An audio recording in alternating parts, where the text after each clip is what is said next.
Welcome in San Diego. It's Jade Hindman. On today's show, we're talking about the efforts to revitalize San Diego's Chinatown to preserve heritage. This is KPBS Midday Edition, connecting our communities through conversation.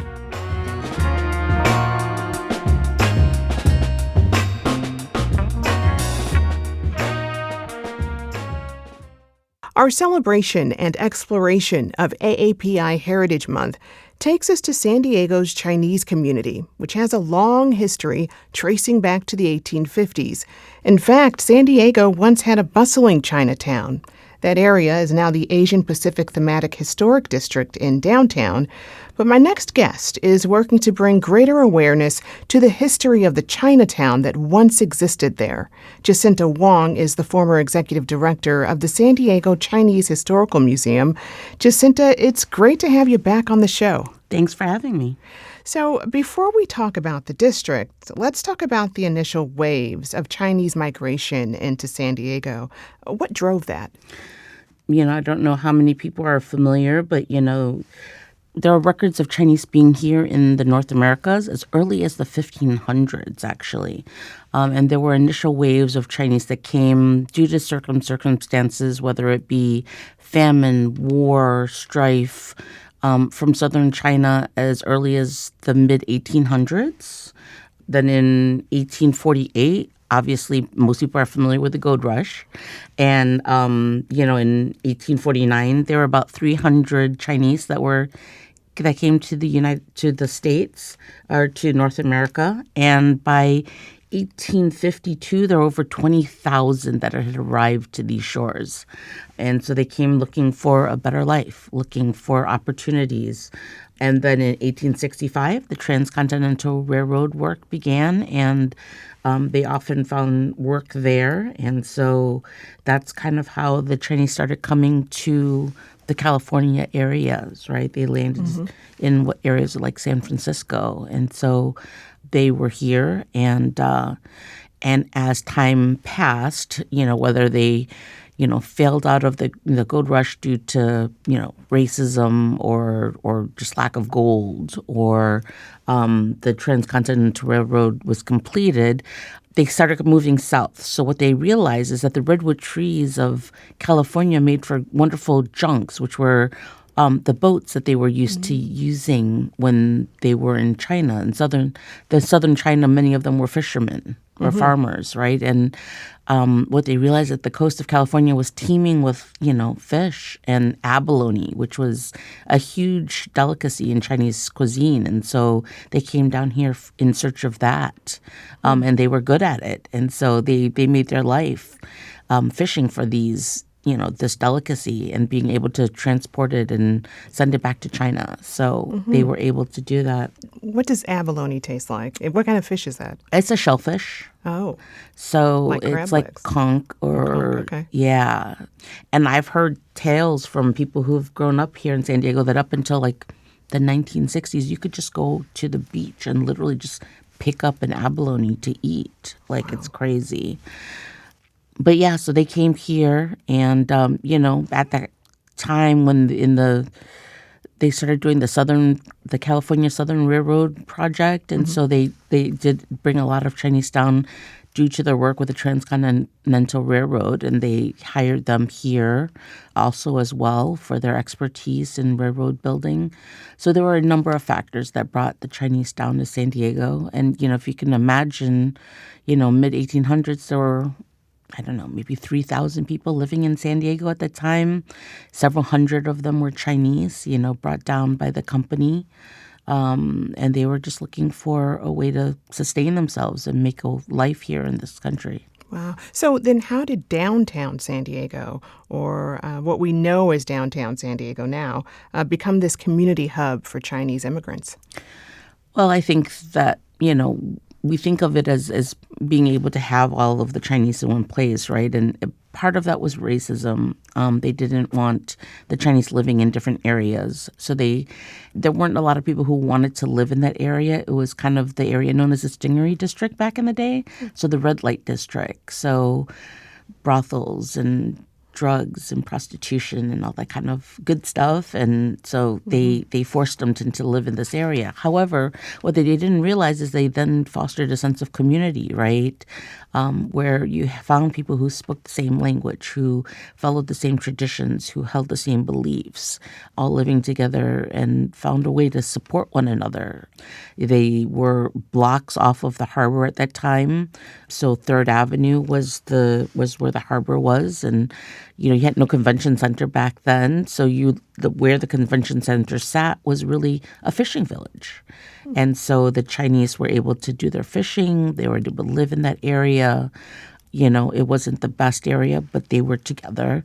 And then there was this whole push with missions to evangelize the Chinese. And so the churches gathered, the Chinese there, and they offered to teach them English and offered to teach them how to live in this country. And so they were able to gather together and learn how to live here. How was that received?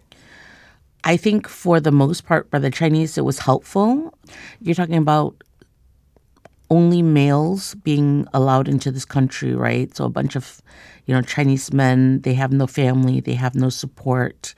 Being able to gather together in a unified kind of way to learn English and learn how to survive here. I think it was well received, and the Chinese were open to evangelization at the time. And so, it worked out well. Did it come at the expense of any of culture at all?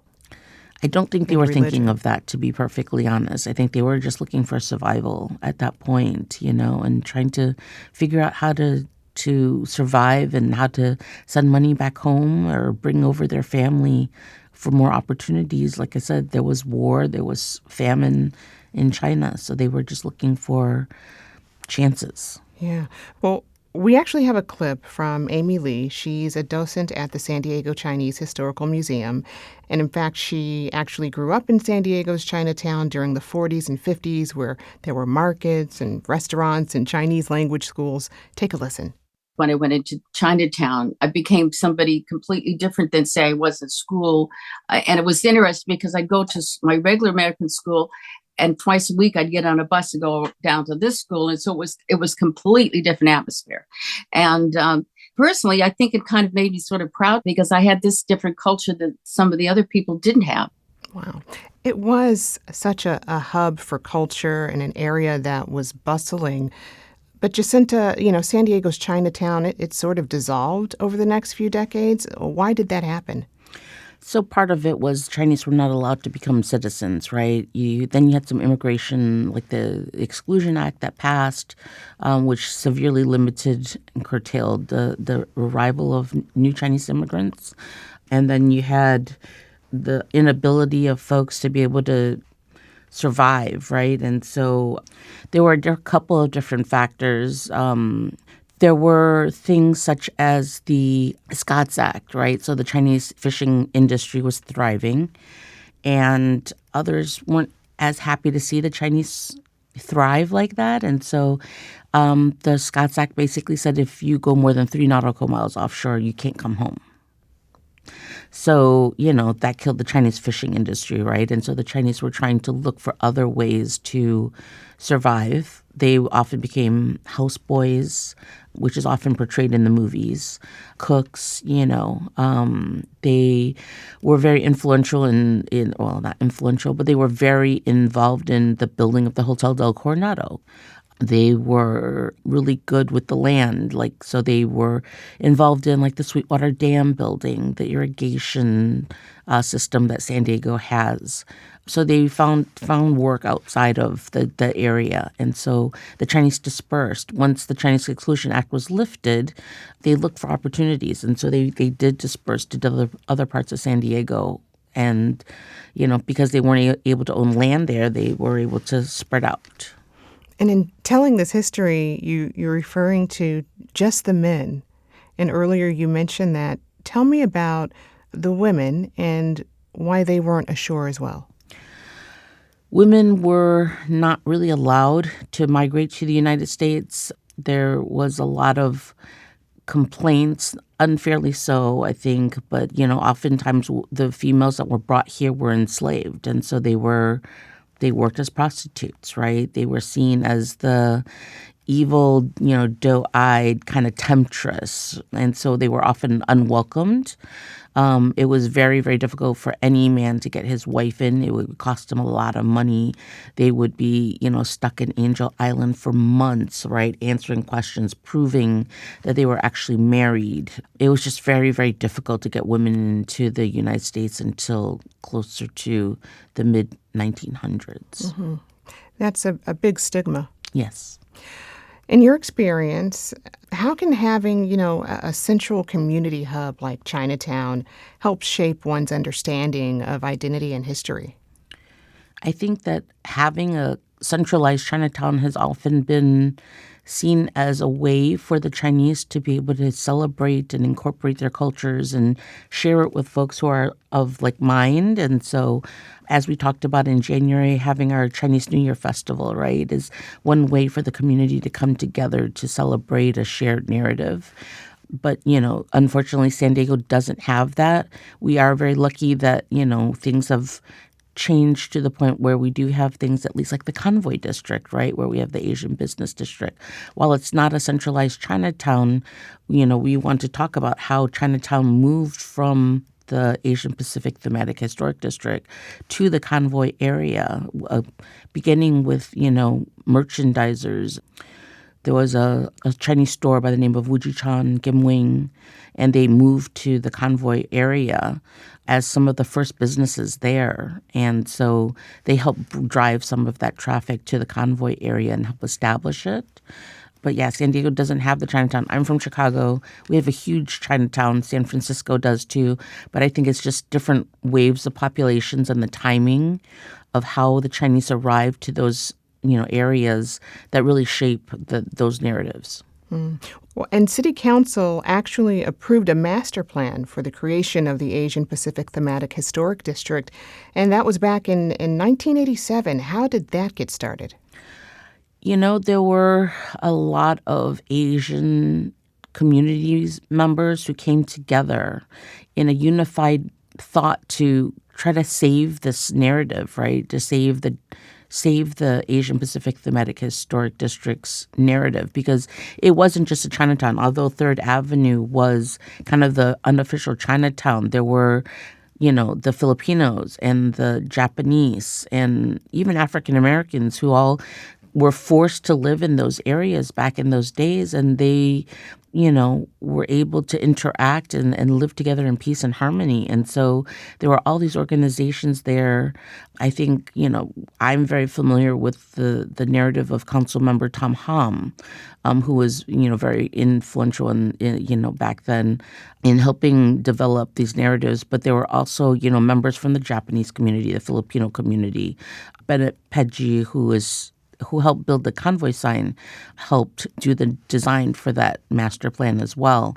And so there was an intention, I think, from the city to kind of recognize the history of the San Diego that once was. And so they did do that master plan in the 1980s. However, due to resources and funding and administration changes and things like that, the money didn't happen. And so there are very few nods to the APHD that still exist.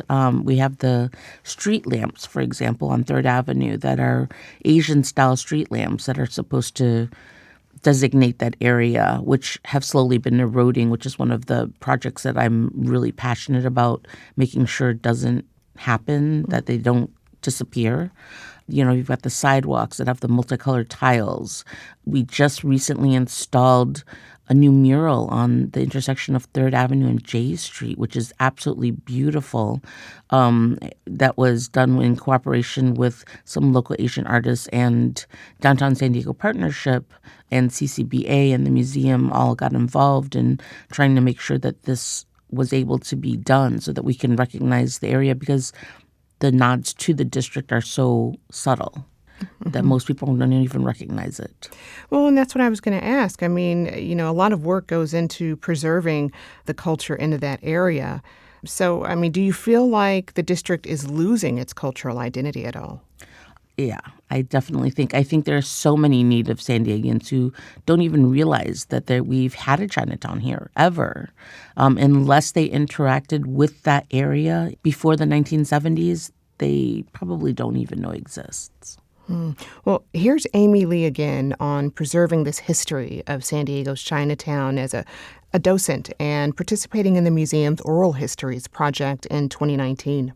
Somewhere they want to make sure that people know there was really a Chinatown down there, and there was really real people that were there and really lived and survived for quite a few years. And for many different reasons they left the area, and they just don't want us to forget all this. I think that's the main thing that I feel anyway. That's why I'm doing it. It's so important to preserve that history, and it's, for so many reasons. Can you talk a bit more about that? Sure, absolutely. I think that San Diego oftentimes, depends on whose voice is being heard, right? And they capture, as pieces of San Diego's history. I mean, San Diego's it has been around for a long time, right? But has only recently, really become a hub that it is. And so I think that there's many people who, for lack of power or lack of awareness, there's a lot of history that's lost. Whether it's, the Harlem of the West that used to exist here, right? Or the Chinatown or the Filipino town. There's just so much history that is not captured in San Diego history. I know the San Diego History Center has a lot of information, but not as much as it could have. And so, we want to figure out, how do we make sure that these histories don't get lost to the ages? Mm-hmm. And, that makes me think of, this moment in time where, from the highest office in the country, there's almost an anti-history agenda. Has it made it more difficult for you to preserve this history?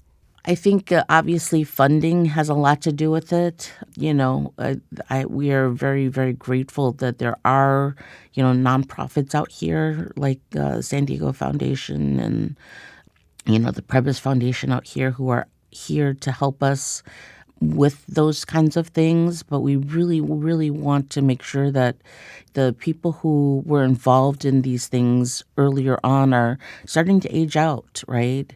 Lots and lots of history has been already decimated. And so we want to make sure that whatever we can find, whatever we can engage with, that we recognize it and can build upon it so that it doesn't go away forever. Right. Well, last time you were on the show, you talked about, how you feel like many AAPI communities are more spread out across San Diego. How are you continuing to build those connections and bridge those gaps between different communities? Yeah, I mean, the Asian community here in San Diego is about 17% of the population, right? Although the Chinese are more dispersed, I mean, we're probably about 10% of that 17%. But that we have such a strong history with the Filipinos and the Japanese. We want to be able to bring them together. So I am also, working in conjunction with the San Diego API Coalition to bring together the networks of all of the different API communities and to make sure that we're sharing these histories and these narratives with the young folks, right, and getting them engaged, community gathering. We're really excited about bringing folks together to have these conversations.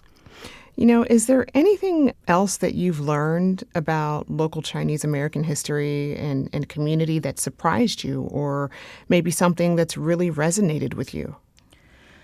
I think for me, what is interesting is that I never realized, due to the long-standing immigration of Chinese here to San Diego, that many of the, because I'm second generation, right, that third and fourth generations are much less connected to their Chinese roots, right, and their traditions. And so, being able to share my passion with them about the long-standing history here. I'm very proud of being able to kind of reignite some of that passion and bringing together folks, because I think that, it's things that they don't think about, right? They've taken it for granted that we just don't have a Chinatown and that's just how it works. And I'm like, no, that's not how it has to be. We do have this little piece of this puzzle, and it's recognized by the city. We should be fighting for this, fighting to keep it alive. Well, the work has got to be gratifying when you put it like that. Mm-hmm. And you mentioned you grew up in Chicago, you're second generation. What got you into learning about your own roots and family history? I think that my parents both came here for college from Hong Kong. And, in Chicago, like I said, we have a vibrant Chinatown community. And my mom was central to really helping make that thrive in the 70s, 80s, 90s. She was the founder of a nonprofit social service agency called the Chinese American Service League, which brought forth social services to Chinese Americans for the first time ever in the Midwest. And it's now one of the largest social service agencies for Asians, I think, in the area. But she was also influential internationally, right? So I know that the senior housing that the CCBA does here, Senior Gardens, was based off of a senior housing that my mom did in Chicago. And so, being able to grow up in that community and to see how the work of a few people who are, passionate about whatever it is that they're doing can make a difference has really been my, my goal, my guiding star. So you got it honest. I sure did. Well, we've talked about your efforts to preserve the district and this history at large. What are your hopes for the future of the district and beyond? I mean, my hopes are that we are able to really engage the city with making sure that this identity of the district doesn't go away. I think that the goal would be to see how we can get it more widely recognized, how we can make it more vibrant, how we can make downtown more vibrant. I think that the different districts are kind of siloed, and I think we could work together. Like, we're so much more powerful working together, right? It's not the Chinese versus the Japanese versus the Filipino versus the African American versus Gaslamp versus Marina, right? Like, we all need to work together to make San Diego the best city it could be. I've been speaking with Jacinta Wong, former executive director at the San Diego Chinese Historical Museum. Jacinta, it's always a pleasure to speak with you. Thanks for joining us. Absolutely. My pleasure.